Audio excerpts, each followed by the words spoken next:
बिस्मिल्लाहिर्रहमानिर्रहीम। अस्सलाम वालेकुम। एडीपी के आईटी स्किल्स का जो कोर्स है उसकी कोर्स आउटलाइन के अकॉर्डिंग दो मेजर टॉपिक्स उसके कवर हो चुके हैं।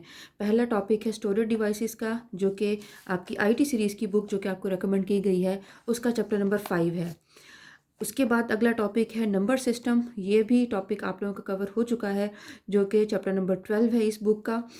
नेक्स्ट टॉपिक जो है वो सॉफ्टवेयर से रिलेटेड है, तो ये आपको आपकी बुक का चैप्टर नंबर 2 में ये टॉपिक जो है वो मिलेगा। चैप्टर नंबर 2 को अगर हम स्टार्ट करते हैं तो उसमें एक्चुअली सॉफ्टवेयर की एक कैटेगरी है जिसको कि हम एप्लीकेशन सॉफ्टवेयर कहते हैं। एप्लीकेशन सॉफ्टवेयर जिसको हम इन जनरल ऐप भी इसको कहते हैं। मोबाइल में अगर हम इनको यूज़ करेंगे तो उसको ऐप कहेंगे, और अगर लैपटॉप में या कंप्यूटर में इनको यूज़ करेंगे तो उनको सिंपल एप्लीकेशन सॉफ्टवेयर्स कहेंगे। तो यहाँ पे ये इसकी कैटेगरी से स्टार्ट हो रहा है। तो इससे पहले हमें इटसेल्फ सॉफ्टवेयर की डेफिनेशन का पता होना ज़रूरी है। तो आप लोगों को अगर याद हो, जो आपकी जो वेरी फर्स्ट वीडियो थी चैप्टर नंबर 1 की, उसके अंदर मैंने इसको डिटेल से आपको बताया था। आपको चैप्टर नंबर 1 के पेज नंबर 5 के ऊपर कंप्यूटर सॉफ्टवेयर की डेफिनेशन भी मिल जाएगी, और उसकी जो रिलेशनशिप है सॉफ्टवेयर का और हार्डवेयर का, फिर उसी में हार्डवेयर की डेफिनेशन भी मिलेगी। फिर यहाँ पे आपको एक टेबुलर डिफरेंस भी नज़र आएगा कि उन दोनों में क्या फ़र्क है। तो सॉफ्टवेयर की बेसिक डेफिनेशन तो आपको चैप्टर नंबर 1 से मिल जाएगी। अब हम यहाँ पे आगे करते हैं कि सॉफ्टवेयर की कैटेगरीज कौन कौन सी हैं। तो सबसे पहले जनरली हम ज़रा इसको डिस्कस कर लेते हैं। ऐसे सॉफ्टवेयर्स जो किसी भी कंप्यूटर सिस्टम को चलाने के लिए ज़रूरी होते हैं उनको हम सिस्टम सॉफ्टवेयर कहते हैं। और वही सिस्टम सॉफ्टवेयर का एक टाइप है जो कि ऑपरेटिंग सिस्टम। इसी आपकी कोर्स आउटलाइन का नेक्स्ट टॉपिक है, उसमें हम देखेंगे। तो सिस्टम सॉफ्टवेयर्स को अगर हम जनरली कहें कि ऐसे सॉफ्टवेयर जिनके बगैर कंप्यूटर नहीं चल सकता, और इनके कंपैरिजन में एप्लीकेशन सॉफ्टवेयर्स ऐसे सॉफ्टवेयर्स होते हैं कि जिनके बगैर कंप्यूटर चल तो सकता है, लेकिन अगर हमने अपना कोई particular type of task perform करना है तो उसके लिए ज़रूरी है। मसलन अगर आप अपने कंप्यूटर के अंदर कोई गेम इंस्टॉल कर देते हैं तो डेफिनेटली वो आपकी पर्सनल एंटरटेनमेंट पर्पस के लिए आप उसको इंस्टॉल करेंगे। अगर आप गेम इंस्टॉल नहीं करेंगे तो आपका कंप्यूटर ऐसा नहीं होगा कि वो चलना बंद हो जाएगा, गेम के बगैर भी कंप्यूटर चलता रहेगा। लेकिन हम गेम क्यों करेंगे? हमारा अपना पर्सनल बेनिफिट है, हम खुद उसको इंस्टॉल कर रहे हैं, हमने उससे एंटरटेनमेंट लेनी है। तो इसके कंपैरिजन में जो एप्लीक सिस्टम सॉफ्टवेयर्स हैं उनकी एग्जांपल मैं आपको दूं, जैसे कि विंडोज़ है। विंडोज़ अगर इंस्टॉल नहीं की हुई होंगी तो हमारा कंप्यूटर नहीं चलेगा। तो यहाँ ये एक बेसिक हल्की फुल्की सी एग्जांपल थी। अब हम यहाँ से ज़रा आगे चलते हैं, एप्लीकेशन सॉफ्टवेयर की डेफिनेशन यहाँ से देखते हैं। तो यहाँ से इसको अगर आप रीड करें तो ये क्या है, एप्लीकेशन सॉफ्टवेयर क्या है? It is use to perform various applications. Application से मुराद क्या है? टास्क्स। वेरियस टास्क जो है परफॉर्म करने के लिए यूज़ होता है। हर डिफरेंट टाइप ऑफ एप्लीकेशन, हर डिफरेंट टाइप ऑफ टास्क के लिए different types of software available हैं। मसलन कोई सॉफ्टवेयर ऐसा है जो कि लेटर कंपोज करने के लिए, राइट करने के लिए यूज़ होगा। कोई सॉफ्टवेयर ऐसा होगा जो प्रेजेंटेशन बनाने के लिए यूज़ होगा। कोई सॉफ्टवेयर ऐसा होगा जो कैलकुलेशंस वाले टास्क परफॉर्म करने के लिए यूज़ होगा। इसी तरह से कोई सॉफ्टवेयर ऐसा होगा जो कि वीडियोस प्ले करने के लिए यूज़ होगा। कोई सॉफ्टवेयर इमेज एडिटिंग के लिए यूज़ होगा। कोई सॉफ्टवेयर जो है वो वायरसेस को डिटेक्ट करने और रिमूव करने के लिए यूज़ होगा। कोई इसी तरह से बहुत लंबी लिस्ट है different types of application softwares की। तो हम यहाँ पे इनकी जनरल टाइप्स को डिस्कस करेंगे। यहाँ पे सारे डिफरेंट उसके टाइप्स ऑफ टास्क लिखे हुए हैं, जिनमें से मैक्सिमम को मैंने आपको बता दिया, बाकी आप लोग खुद इसमें से देख लेंगे। अब यह है कि forms of application software. Application software किस किस तरह से हमारे लिए अवेलेबल होता है। नंबर 1 तो है पैकेज सॉफ्टवेयर। पैकेज सॉफ्टवेयर यहाँ पे जैसे आप कहें कि आपको पैकेज लफ्ज़ से आपको नज़र आ रहा होगा, पता चलेगा। आप पैकेज को ज़रा रिलेट करें अपने मोबाइल पैकेज से। मसलन आपने कोई अपना एसएमएस पैकेज किया, या कोई कॉल का पैकेज किया, या कोई बंडल आप सब्सक्राइब कर लेते हैं जिसमें आपके पास एसएमएस भी मौजूद हैं, मोबाइल डाटा भी मौजूद होगा, फ्री मिनट्स भी मौजूद होंगे। तो वो क्या होगा कि डिफरेंट बेनिफिट्स आपको एक ही पैकेज में, आप एक ही अमाउंट पे करेंगे और उसी एक ही अमाउंट में आपको डिफरेंट बेनिफिट्स मिल जाएंगे।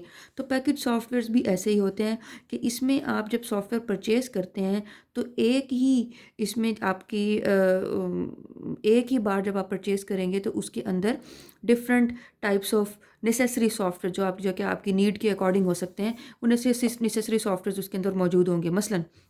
अब यहाँ पे देखें सब, मसलन इसकी एग्जांपल है एमएस ऑफिस। अब एमएस ऑफिस को हम यहाँ पे ज़रा देखते हैं कि उसके अंदर क्या क्या मौजूद होता है। एमएस ऑफिस का जो सॉफ्टवेयर है वो MS stands for Microsoft office. Office से मुराद इसके अंदर वो सारे सॉफ्टवेयर्स मौजूद हैं जो किसी भी किस्म के ऑफिस में यूज़ हो सकते हैं। मसलन इसके अंदर आता है वर्ड प्रोसेसर, जो कि जिसका नाम है एमएस वर्ड। इसके अलावा इसके अंदर आता है प्रेजेंटेशन सॉफ्टवेयर। प्रेजेंटेशन वाले सॉफ्टवेयर का नाम है एमएस पावर पॉइंट। इसके अलावा कैलकुलेशंस के लिए, बजट्स वगैरह, फाइनेंसिंग के लिए जो सॉफ्टवेयर इसके अंदर अवेलेबल है उसका नाम है एमएस एक्सेल। इसके अलावा डिफरेंट रिकॉर्ड्स को रिकॉर्ड कीपिंग के लिए जो सॉफ्टवेयर इसके अंदर अवेलेबल है उसका नाम है एमएस एक्सेस। ईमेल्स को हैंडल करने के लिए जो सॉफ्टवेयर अवेलेबल है एमएस ऑफिस के अंदर उसका नाम है आउटलुक। ठीक है जी, इसी तरह से इसकी एक लंबी लिस्ट है, बहुत सारे इसके अंदर डिफरेंट सॉफ्टवेयर्स अवेलेबल हैं। तो ये क्या है, जब माइक्रोसॉफ्ट ऑफिस की हम सीडी ख़रीदते हैं उसके अंदर ये जितने भी सॉफ्टवेयर्स हैं वो सारे के सारे इकट्ठे मौजूद होते हैं। हमें एक ही प्राइस पे करनी पड़ती है जो कि होती है एमएस ऑफिस की। तो ये एग्जांपल है पैकेज सॉफ्टवेयर की। तो पैकेज सॉफ्टवेयर की अब हम यहाँ पे डेफिनेशन देख लेते हैं।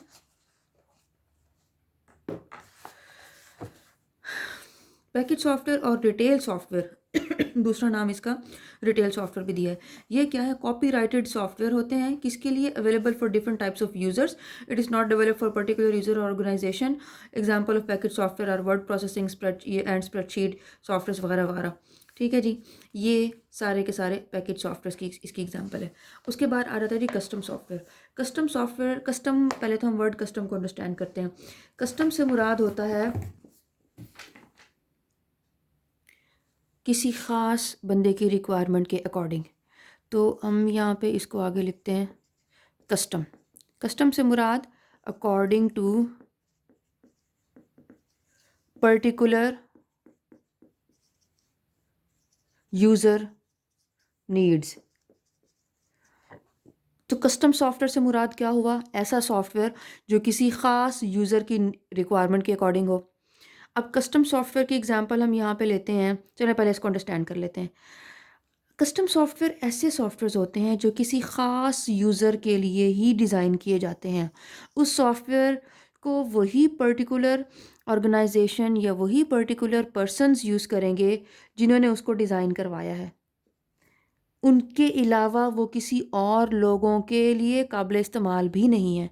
मसलन एक हम सॉफ्टवेयर कहते हैं जी बैंक के लिए डिज़ाइन किया गया है, और मोर स्पेसिफिकली हम कहते हैं कि HBL, उसकी अपनी पॉलिसीज़ होंगी, अपना उसका वर्क फ्लो होगा, अपने उसकी सारी डिटेल्स होंगी। तो HBL के लिए जो एक सॉफ्टवेयर डिज़ाइन किया गया है, एक HBL एक बैंक है, HBL बैंक के लिए जो सॉफ्टवेयर डिज़ाइन किया गया है वो आपके और मेरे लिए किसी काम का नहीं है, हम उसको यूज़ नहीं कर सकते। इसी तरह से एक कॉलेज के लिए जो सॉफ्टवेयर डिज़ाइन किया गया होगा वो HBL के किसी काम का नहीं है। फिर हम एक बात करते हैं हॉस्पिटल की। एक हॉस्पिटल के लिए जो सॉफ्टवेयर डिज़ाइन किया गया है वो कॉलेज वालों के काम के लिए भी नहीं है और बैंक वालों के काम का भी नहीं है। इसी तरह से और भी बहुत सारी एग्जांपल्स इसमें आ जाती हैं। कोई ऐसा सॉफ्टवेयर जो कि एयरपोर्ट पे एयरक्राफ्ट को कंट्रोल करने के लिए यूज़ किया जाए, टिकटिंग रिजर्वेशन के लिए यूज़ किया जाए, वो किसी और पर्सन के यूज़ के लिए काबिल इस्तेमाल नहीं है। तो इनको कहते हैं कस्टम सॉफ्टवेयर। इसके अलावा आ जाते हैं जी शेयरवेयर। शेयरवेयर ऐसे सॉफ्टवेयर होते हैं जिनके, अच्छा यहाँ पे एक वर्ड बार बार यूज़ हो रहा है, कॉपीराइट। कॉपीराइट को हम अंडरस्टैंड करते हैं कि इसका क्या मतलब है।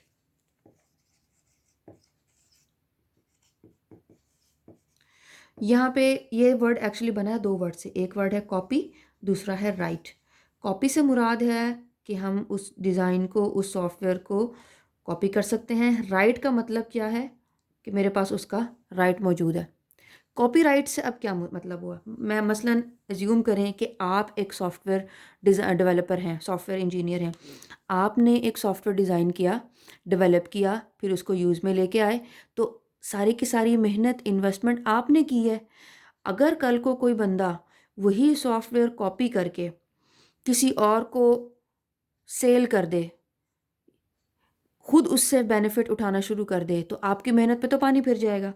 तो होता क्या है, जब भी कोई पर्सन कोई पर्टिकुलर सॉफ्टवेयर डिज़ाइन करता है तो वो उसके राइट्स लेता है। राइट्स का मतलब ये होता है कि उस सॉफ्टवेयर को रजिस्टर करवा के उसके राइट्स हासिल करता है, कि कल को अगर उस सॉफ्टवेयर को किसी और बंदे ने चोरी करके उससे बेनिफिट लेने की कोशिश की, तो हम उसको लीगली उस पर्सन को उसके ख़िलाफ़ कार्रवाई जो है वो कर सकते हैं। तो अगर किसी सॉफ्टवेयर के कॉपीराइट मेरे पास हैं, तो वो उससे फ़ाइनेंशियल बेनिफिट सिर्फ़ मैं ही हासिल कर सकती हूँ।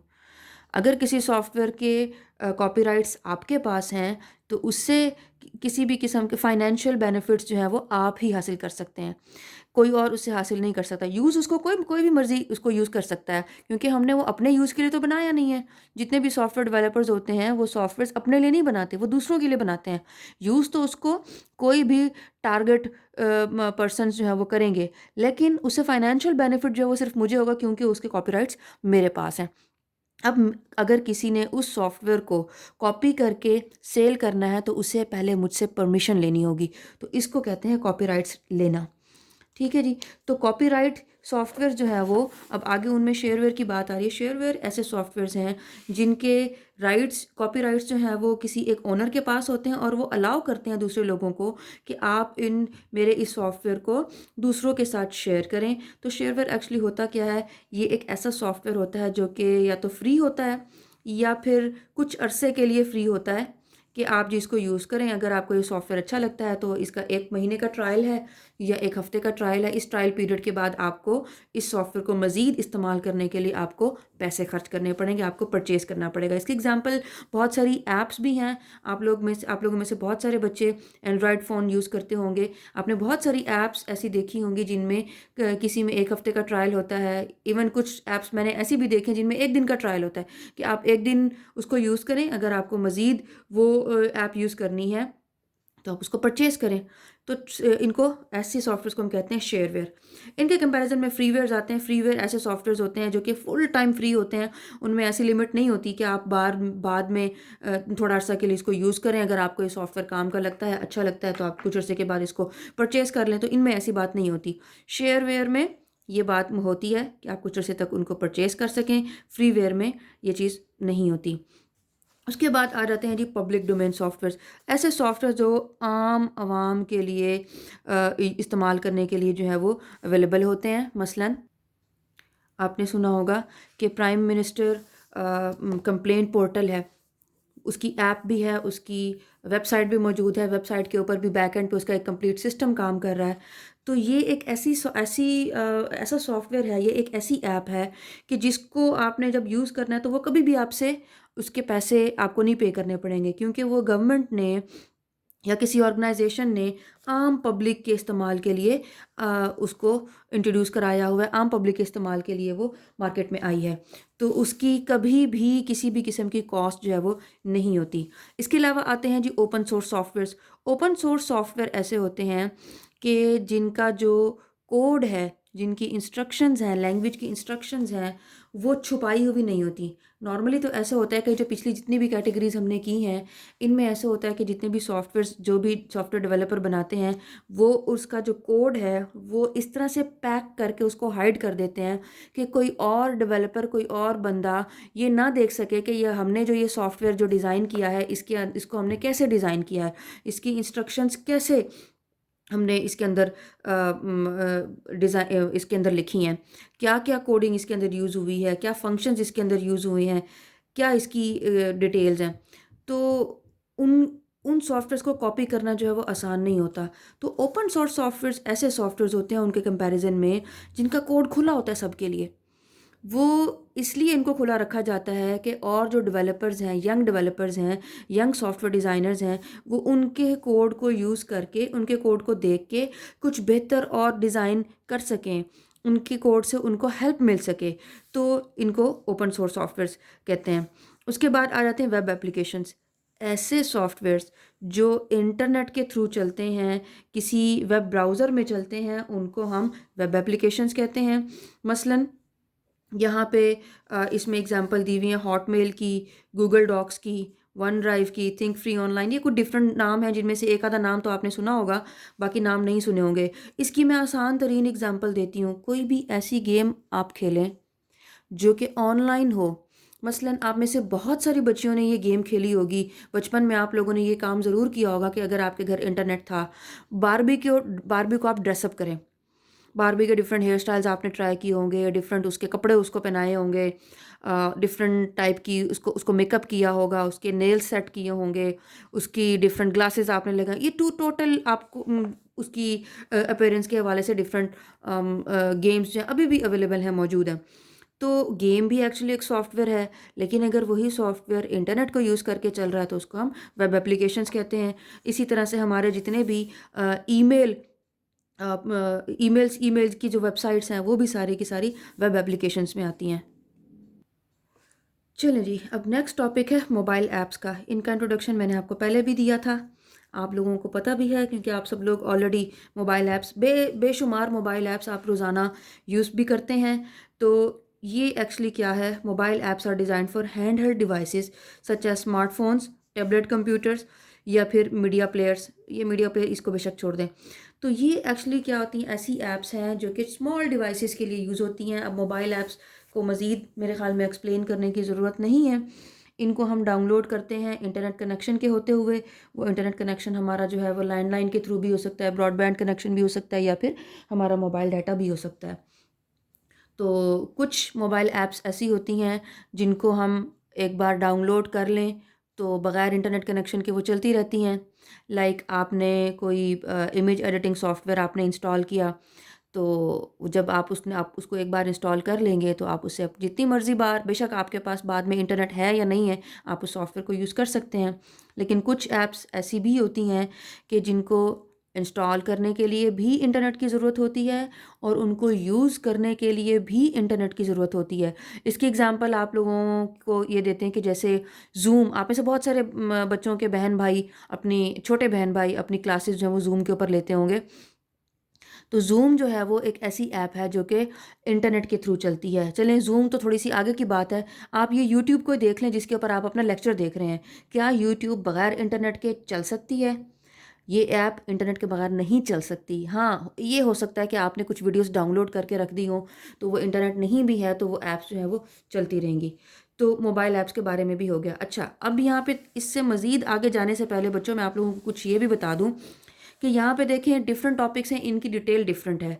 कोई टॉपिक ऐसा है जो कि 2 लाइन्स में उसकी डेफिनेशन है, किसी की 4 लाइन में है, किसी का लंबा-चौड़ा पैराग्राफ है। अब आपने इसमें से निकालना कितना-कितना है। 2 या 3 सेंटेंसेस मैक्सिमम आपने अपनी मर्ज़ी के इसमें से निकालने हैं। That's it. इससे ज़्यादा आप लोगों ने इसमें नहीं करना। हर टॉपिक में से 2-2 सेंटेंसेस या 3 सेंटेंसेस इसको इसके अंदर से निकाल लें। और ये ज़रूरी भी नहीं है कि जो बुक के अंदर वर्ड्स लिखे हुए हैं एग्ज़ैक्टली वही आप यूज़ करें। हो सकता है जो वर्ड्स मैं आपको बता रही हूँ, वो आपके लिए बेहतर अंडरस्टैंडेबल हों, तो आप उन वर्ड्स में भी अपने टॉपिक को एक्सप्लेन कर सकते हैं। चलें जी, अब आगे चलते हैं। अगला टॉपिक है जी पोर्टेबल सॉफ्टवेयर। ऐसा सॉफ्टवेयर जिसको हम किसी भी जगह पे यूज़ कर लें, उसको हम पोर्टेबल सॉफ्टवेयर कहते हैं। अब किसी भी जगह से मुराद ये नहीं है कि मैंने अपने मोबाइल में या मैंने अपने लैपटॉप के अंदर एक सॉफ्टवेयर इंस्टॉल किया और मैं उसको अपने घर पे भी बैठ के यूज़ कर सकती हूँ और उसको मैं किसी और जगह पे भी जाके, मसलन मैं अगर कॉलेज में लेके आती हूँ या किसी अपनी फ्रेंड के घर जाती हूँ तो वहाँ पे भी बैठ के मैं यूज़ कर सकती हूँ। तो ऐसी बात नहीं है। पोर्टेबल सॉफ्टवेयर ऐसा होता है कि जिसको हम किसी स्टोरेज डिवाइस के अंदर रखें और वही स्टोरेज डिवाइस मसलन यूएसबी में, चलें क्लियर कर लेते हैं इसको, ऐसा सॉफ्टवेयर जिसको मैं अपनी यूएसबी के अंदर कॉपी करूं और यूएसबी के थ्रू वो यूएसबी, जिस यूएसबी का मोर सूटेबल जो वर्ड है, मोर फॉर्मल वर्ड है, फ्लैश ड्राइव है। तो यूएसबी फ्लैश ड्राइव के अंदर मैं उस सॉफ्टवेयर को कॉपी करूं और वही फ्लैश ड्राइव में जिस भी कंप्यूटर के साथ अटैच करूं, मेरा वो सॉफ्टवेयर उसके ऊपर चलना शुरू हो जाए। मुझे अलग से उसको इंस्टॉल करके इंस्टॉलेशन की उसके ऊपर टाइम लगाने की मुझे ज़रूरत नहीं है। तो ऐसा सॉफ्टवेयर जो मैं अपनी यूएसबी फ्लैश ड्राइव में कॉपी करूं और वही फ्लैश ड्राइव में जिस भी कंप्यूटर के साथ अटैच करूं, उस कंप्यूटर में मेरी फ्लैश से ही वो सॉफ्टवेयर चलना शुरू हो जाए। मसलन जैसे हो सकता है आप में से कुछ बच्चों को ये टर्म पता हो, बूटेबल फ्लैश ड्राइव। तो बूटेबल फ्लैश ड्राइव क्या होती है? ये ऐसी फ्लैश ड्राइव होती है जिसके अंदर ऑपरेटिंग सिस्टम इंस्टॉल किया हुआ होता है। तो इंस्टॉल तो नहीं, ऑपरेटिंग सिस्टम उसके अंदर रखा हुआ होता है, तो उसकी एक एग्जी फाइल होती है जो हम वहाँ से बूटेबल फ्लैश ड्राइव के ऊपर से हम उसको रन करते हैं। चलें, पोर्टेबल सॉफ्टवेयर भी हो गया। उसके बाद थोड़ा सा हम यहाँ पे देख लेते हैं सॉफ्टवेयर इंस्टॉलेशन क्या होती है, अपग्रेड्स क्या होती हैं और अपडेट्स क्या होती हैं। सॉफ्टवेयर इंस्टॉलेशन क्या होता है? इंस्टॉलेशन तो एक्चुअली ये एक ऐसा स्टेप बाय स्टेप प्रोसीजर है, प्रोसेस है, जिसके थ्रू हम सॉफ्टवेयर को अपने सिस्टम के अंदर एक्टिवेट करते हैं। बहुत सारे आप ज़रूरी नहीं है कि अगर हमने अपने कंप्यूटर सिस्टम के अंदर कोई सॉफ्टवेयर कॉपी करके रख दिया तो वो वर्क भी करेगा, ऐसा नहीं होता। जैसे ऐसे है कि आपने अपने घर में कोई एक कार्टन ला के रख दिया जिसके अंदर एक टेबल पैक की हुई थी, तो आपने कार्टन ला के रख दिया, तो कार्टन ला के रखने से आप वो उस टेबल को यूज़ करना लग जाएंगे, ऐसे नहीं होगा।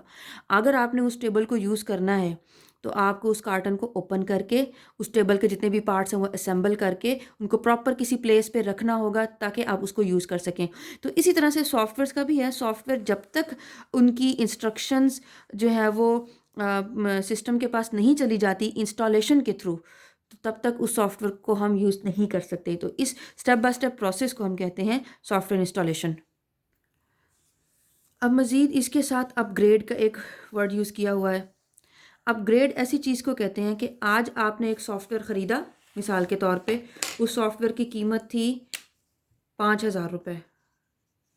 तो 5,000 रुपये में उस सॉफ्टवेयर की एज्यूम करते हैं कि उस सॉफ्टवेयर के 100 कंपोनेंट्स थे, 100 फीचर्स थे।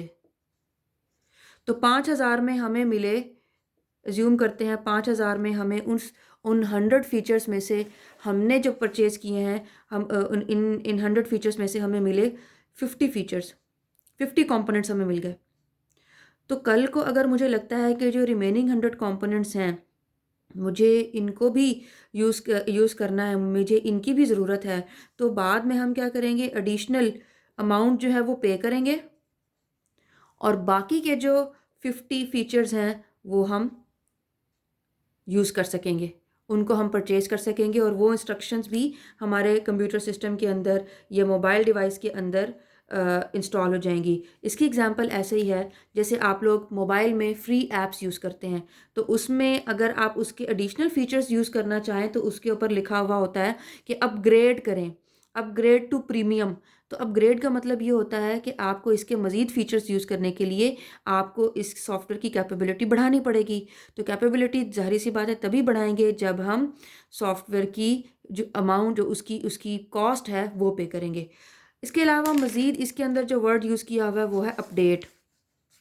अपडेट का मतलब ये है कि आपने जो सॉफ्टवेयर अपने पास रखा हुआ है, सॉफ्टवेयर है या ऐप है, इंस्टॉल जो आपने उसको अपने पास कर लिया, तो कल को उसी फीचर का कोई इम्प्रूव्ड वर्जन अगर आ जाता है तो उसको सॉफ्टवेयर वाले अपडेट के थ्रू आपके पास भेजते हैं। आपने अक्सर देखा होगा कि आपके मोबाइल फ़ोन में अक्सर ऐप्स जो हैं वो अपडेट हो रही होती हैं।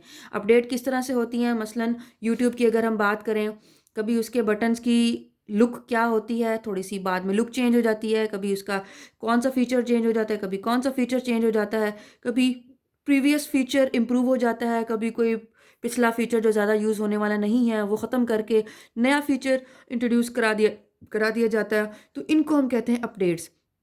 तो अपडेट के लिए कोई एडिशनल जो है वो कॉस्ट जो है वो पे नहीं करनी पड़ती। अब जो यहाँ पे जो टॉपिक्स लिखे हुए हैं, सॉफ्टवेयर अपडेट ये वाला कवर हो गया है। पैचेस ये भी इसी में आ गया। इसके अलावा सर्विस पैक में भी तकरीबन ऐसी ही बात है। अगर हम यहाँ पे देखें तो सर्विस पैक से क्या मुराद है, सेट ऑफ अपडेट्स, यानी ये बहुत सारी अपडेट्स इकट्ठी होंगी जो किसी भी ऑपरेटिंग सिस्टम के लिए या किसी भी कंप्यूटर सिस्टम, किसी भी स्पेसिफिक सॉफ्टवेयर के अंदर चेंजेस परफॉर्म करेंगी। तो इसको बेशक आप एज सच करें या ना करें, ये जो 3 टर्म्स हैं ये आपने करनी है। चलें, उसके बाद अब हम मूव करते हैं नेक्स्ट टॉपिक के ऊपर। इसमें इसका नाम है प्रोडक्टिविटी सॉफ्टवेयर। ऐसे सॉफ्टवेयर जो कि क्रिएटिविटी के लिए या कुछ specific documents specific output produce करने के लिए यूज़ होते हैं, उनको हम प्रोडक्टिविटी सॉफ्टवेयर कहते हैं। उनमें सबसे पहले नाम आता है वर्ड प्रोसेसिंग का। तो वर्ड प्रोसेसिंग में जहाँ इसके नाम से पता चल रहा है कि ये क्या करता है, वर्ड को प्रोसेस करता है, डिफरेंट वर्ड्स को प्रोसेस करता है। तो इन जनरल तो वर्ड प्रोसेस ऐसा सॉफ्टवेयर होता है जिसका काम क्या है, डिफरेंट डॉक्यूमेंट्स, रिटन डॉक्यूमेंट्स को क्रिएट करना, उन उनके अंदर किसी भी किस्म की चेंजेस परफॉर्म करना वगैरह। लाइक लेटर्स हैं, रिपोर्ट्स हैं, रिज्यूम्स कहते हैं सीवी को, सीवीज़ वगैरह, इस तरह से ये जितनी भी ये चीज़ें हैं इनको क्रिएट करना, इनके अंदर चेंजेस परफॉर्म करना और फिर उनके प्रिंट भी लेना, ये सारे के सारे वर्ड प्रोसेसिंग डॉक्यूमेंट जो है सॉफ्टवेयर जो है ये परफॉर्म करते हैं। अब ये जो आपकी बुक है जो जिसका के नाम है the concepts of information technology, ये बुक भी एक्चुअली किसी न किसी वर्ड प्रोसेसिंग सॉफ्टवेयर को यूज़ करके ही लिखी हुई है। और वो वर्ड प्रोसेसिंग सॉफ्टवेयर की बहुत सारी कैटेगरीज हैं जिनमें से सबसे ज़्यादा यूज़ होने वाला है माइक्रोसॉफ्ट वर्ड। और एक्चुअली ये वाली बुक माइक्रोसॉफ्ट वर्ड को ही यूज़ करके लिखी गई है। इसके अलावा और भी बहुत सारे सॉफ्टवेयर्स हैं जिनमें आई वर्क पेजेस है, लिब्रे ऑफिस राइटर है, वगैरह वगैरह डिफरेंट है। तो हम यहाँ से इसकी फॉर्मल डेफिनेशन इसकी यहाँ से एक्सट्रैक्ट करते हैं। पहले तो यहाँ पे देखें कि word processor is most widely use type of application software. It is use to create, edit, format and format documents such as letters, reports and resumes. ये इसकी डेफिनेशन हो गई। तो ये किसी भी ऑर्गेनाइजेशन में यूज़ होता है, किसी भी ऑफिस में यूज़ होता है, यहाँ तक कि घरों में भी ये यूज़ होता है। आपने बेशुमार जगहों पे देखा होगा, हर कंप्यूटर में ऑलमोस्ट ये इंस्टॉल किया हुआ होता है। अब तो ये मोबाइल वर्जन भी इसके अवेलेबल हैं। आप में से बहुत सारे बच्चों ने अपने मोबाइल में भी इसको इंस्टॉल किया हुआ होगा MS वर्ड के नाम से, या और भी डिफरेंट इसके लिए मोबाइल ऐप्स जो हैं वो अवेलेबल हैं। अब यहाँ पे आगे इसकी लंबी चौड़ी डिटेल है, features of word processing software. तो ये एज सच आपने नहीं करनी, आपने इसकी सिर्फ डेफिनेशंस करनी है। ये लंबी चौड़ी डिटेल है, ये आपने नहीं करनी है। नेक्स्ट अब आप मूव कर जाएं स्प्रेडशीट सॉफ्टवेयर पे। स्प्रेडशीट सॉफ्टवेयर क्या होते हैं, इनका बेसिक पर्पस क्या है कि इनके अंदर ऐसी चीज़ मौजूद होती है जो कि वर्ड प्रोसेसर के अंदर मौजूद नहीं होती। ये क्या है, ये कैलकुलेशंस परफॉर्म कर सकते हैं। इनके अंदर हम फार्मूले लगा सकते हैं, हम इनके अंदर किसी भी सेट ऑफ वैल्यूज़ के से रिलेटेड चार्ट्स बना सकते हैं, ग्राफ्स डिज़ाइन कर सकते हैं, उसके ऊपर मैथमेटिकल फंक्शंस उसके ऊपर अप्लाई कर सकते हैं। ये सारे काम हम स्प्रेडशीट सॉफ्टवेयर के थ्रू जो है वो परफॉर्म कर सकते हैं। तो दुनिया का सबसे ज़्यादा यूज़ होने वाला जो स्प्रेडशीट सॉफ्टवेयर है वो है माइक्रोसॉफ्ट एक्सेल, जिसका नाम मैंने ऑलरेडी बताया था। अब इसके अलावा और भी डॉक्यूमेंट्स के नाम हैं, स्प्रेडशीट सॉफ्टवेयर के नाम है, वो आप लोग देख लीजिएगा। तो अब हम यहाँ से इसकी डेफिनेशन जो है वो एक्सट्रैक्ट करते हैं। Millions of people use spreadsheet software. अच्छा, ये इसकी फर्स्ट लाइन में ही इसकी डेफिनेशन है। Spreadsheet software is a widely used application software for calculations. इतनी सी इसकी डेफिनेशन है। बाकी से इसकी आगे जो है वो इसकी 1-2 लाइंस आप लोग खुद देख लीजिएगा, जो आपको इजी लगती हैं, इजीली अंडरस्टैंडेबल लगती हैं, वो आप लोगों ने याद कर लेनी है। अब एप्लीकेशंस से मुराद ये है कि वर्ड स्प्रेडशीट सॉफ्टवेयर यूज़ कहाँ कहाँ होता है, ये मैं आप लोगों को ऑलरेडी बता चुकी हूँ। उनके advantages, disadvantages, features of spreadsheet, ये सारी चीज़ें अब आपने छोड़ देनी है। ये एडवांटेजेस एंड डिसएडवांटेजेस कर लें, फीचर्स जो हैं वो इनको छोड़ दें। इसके अलावा यूजेस हैं, इन कॉमर्स में किस तरह से यूज़ होता है, बहरहाल ये सारी चीज़ें भी हमने ऑलरेडी देख ली हैं, तो इसको रहने दें। नेक्स्ट है जी प्रेजेंटेशन सॉफ्टवेयर। ऐसे सॉफ्टवेयर जो कि प्रेजेंटेशंस को डिज़ाइन करने के लिए यूज़ होते हैं, उनको हम प्रेजेंटेशन सॉफ्टवेयर कहते हैं। और दुनिया में सबसे ज़्यादा यूज़ होने वाला प्रेजेंटेशन सॉफ्टवेयर है माइक्रोसॉफ्ट का पावर पॉइंट। तो हम यहाँ से इसकी डेफिनेशन यूज़ करते हैं, देखते हैं। Presentation software is a type of application software that uses graphics, animations, sound, data या फिर किसी भी किस्म की इंफॉर्मेशन, वो रिटन टेक्स्ट की फॉर्म में भी हो सकती है, पिक्चर्स की फॉर्म में भी हो सकती है, साउंड्स की फॉर्म में भी हो सकती है। ये सारी चीज़ें अगर हम यूज़ करें किसी भी टॉपिक को प्रेजेंट करने के लिए, किसी पर्टिकुलर ऑडियंस के सामने प्रेजेंट करने के लिए, तो उसको हम कहते हैं प्रेजेंटेशन सॉफ्टवेयर। ये एक्चुअली होता क्या है, कोई भी जो टॉपिक है उसकी डिटेल नहीं होती है, उसकी एक समरी होती है, सिंपल की पॉइंट्स उसके अंदर दिए हुए होते हैं, और जो उस डॉक्यूमेंट को सपोर्ट करने के लिए जो पिक्चर्स होंगी, जो ग्राफ्स होंगे, इस तरह की चीज़ें, हेल्पिंग विजुअल डॉक्यूमेंट जो कंटेंट है उसके साथ अटैच किया हुआ होता है। तो ये हो गया आपका प्रेजेंटेशन सॉफ्टवेयर। अब उसके यूजेस हैं। यूजेस आप लोग इसमें से आपने पढ़ लेना है। लर्निंग के लिए भी यूज़ होता है, टीचिंग के लिए भी, सेमिनार्स के लिए भी, मीटिंग एंड कंसल्टेशंस के लिए, इंफॉर्मेशन कियोस्क्स। तो ये इसको बेशक आप छोड़ दें। तो इसमें से ये जितने भी हैं यूजेस, इनमें से कोई से 2-3 यूजेस आप लोग कर लीजिएगा। बाकी उसके बाद फिर आगे उसके फीचर्स आ रहे हैं तो वो डेफिनेटली आप लोगों ने नहीं करने। नेक्स्ट आ जाता है डेटाबेस सॉफ्टवेयर। डेटाबेस सॉफ्टवेयर ऐसे सॉफ्टवेयर्स होते हैं जो कि चलें पहले इसमें डेटाबेस की डेफिनेशन आ रही है, हो सकता है कि आपके कंटेंट लिस्ट में भी आगे आए, तो इसमें देख लेते हैं कि डेटाबेस सॉफ्टवेयर है या नहीं है।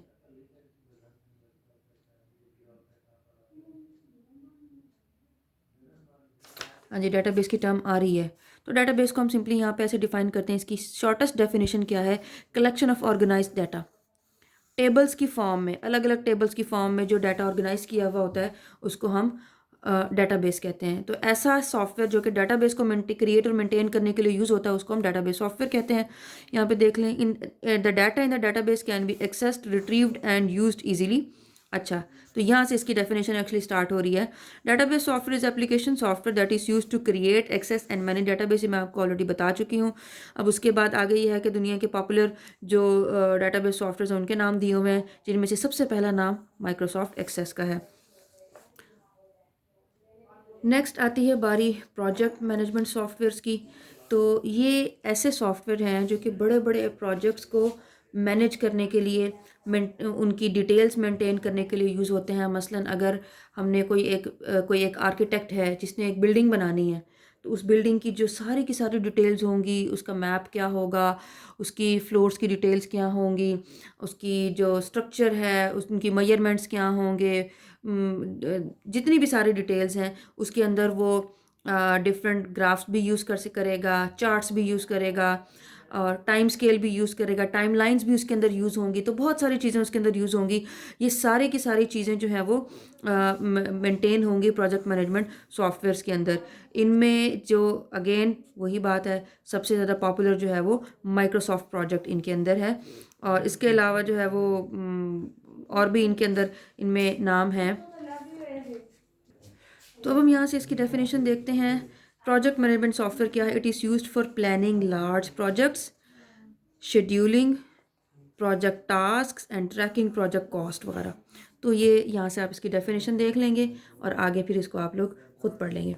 उसके अलावा है note taking softwares and web notebooks. तो ये तो आप में से भी बहुत सारे लोग करते होंगे। मोबाइल के अंदर कोई भी चीज़ आपके जहन में अगर कोई चल रही है तो आप उसको नोट कर लेते होंगे।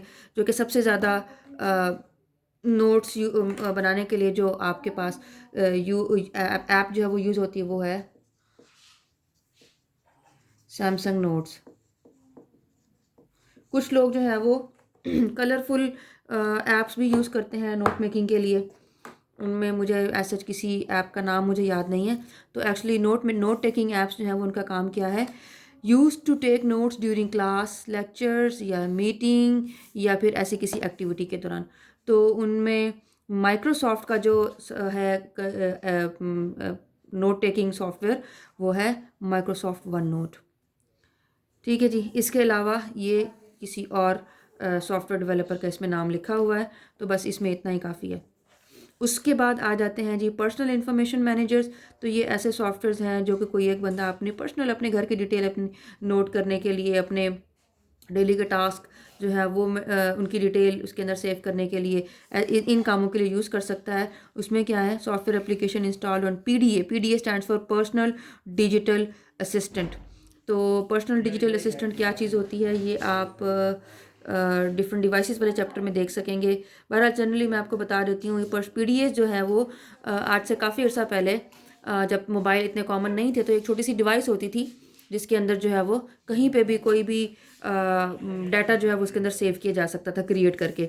It includes an appointment calendar, appointment calendar भी हो सकता है, एड्रेस बुक भी हो सकती है, नोट पैड हो सकता है और अदर फीचर्स भी उसके अंदर हो सकते हैं। आजकल के चूँकि हमारे पास स्मार्टफोन्स अवेलेबल हैं तो स्मार्टफोन्स इट्सेल्फ एक पर्सनल इन्फॉर्मेशन मैनेजर है, क्योंकि अगर आप अपने स्मार्टफोन में कैलेंडर को देखें तो कैलेंडर के अंदर आपके पास उसको डिफरेंट टैग्स लगाने की ऑप्शन आपके पास मौजूद होती है। इसी तरह से और भी ईमेल्स को आप स्केड्यूल कर सकते हैं, आप किसी एसएमएस को स्केड्यूल कर सकते हैं कि जी ये इस पर्टिकुलर टाइम पे ये एसएमएस किसी पर्टिकुलर पर्सन को सेंड हो जाए, कॉल्स को स्केड्यूल कर सकते हैं। तो अब हमारे पास जो मोबाइल फ़ोन्स हैं वो भी इट्सेल्फ पर्सनल इन्फॉर्मेशन मैनेजर है। उसके बाद आ जाता है जी सॉफ्टवेयर सूट। सॉफ्टवेयर सूट क्या है? ये एक ऐसा सेट ऑफ डिफरेंट सॉफ्टवेयर्स है जिसके अंदर छोटे छोटे बहुत सारे सॉफ्टवेयर्स अवेलेबल हैं। अब यहाँ पे इसमें देखें, ये मैंने पहले अभी जैसे बात की थी, माइक्रोसॉफ्ट ऑफिस जो है वो एक कंप्लीट एक सेट ऑफ सॉफ्टवेयर्स है जिसके अंदर माइक्रोसॉफ्ट के डिफरेंट नेसेसरी सॉफ्टवेयर्स अवेलेबल हैं। तो इसकी डेफिनेशन यहाँ पे देख लें, a set of application softwares available as a single package is called software suite. ठीक है जी। तो ये ऐसे ही है सिंग, जैसे हमने पीछे पैकेज सॉफ्टवेयर की बात की थी। पैकेज सॉफ्टवेयर और सॉफ्टवेयर सूट ऑलमोस्ट तकरीबन सिमिलर चीज़ें हैं। तो वहाँ पे कुछ और वर्ड्स में इसको एक्सप्लेन किया हुआ है, यहाँ पे कुछ और वर्ड्स में इसको एक्सप्लेन किया हुआ है। तो ये वही तकरीबन सेम बात है। इसके बाद बेटा आ जाते हैं जी अकाउंटिंग सॉफ्टवेयर्स। अकाउंटिंग सॉफ्टवेयर ऐसे सॉफ्टवेयर्स हैं जो कि अकाउंटिंग पर्पस के लिए यूज़ होते हैं किसी ऐसी ऑर्गेनाइजेशन में जहाँ बिज़नेस एक्टिविटीज़ रिकॉर्ड होती हैं, मेंटेन होती हैं। वहाँ उनके लिए स्पेसिफिक जो वैसे सबसे ज़्यादा यूज़ होने वाला सॉफ्टवेयर पीच ट्री है। तो अकाउंटिंग सॉफ्टवेयर की हम यहाँ पे डेफिनेशन अंडरलाइन करते हैं। It is an application software that records and processes accounting transactions. ये अकाउंटिंग प्रोफेशनल्स इसको यूज़ करते हैं और it can also be used to record and manage expenses, invoices, payroll and inventory। ये सारी अकाउंटिंग के टर्म्स हैं। तो ये इन सब चीज़ों को मेंटेन क्रिएट करने के लिए और मेंटेन करने के लिए यूज़ होता है। ये वीडियो हम यहीं पे एंड करते हैं। बाकी इस चैप्टर के जो रिमेनिंग टॉपिक्स हैं वो हम नेक्स्ट वीडियो में करेंगे। Thank you. अल्लाह हाफिज़।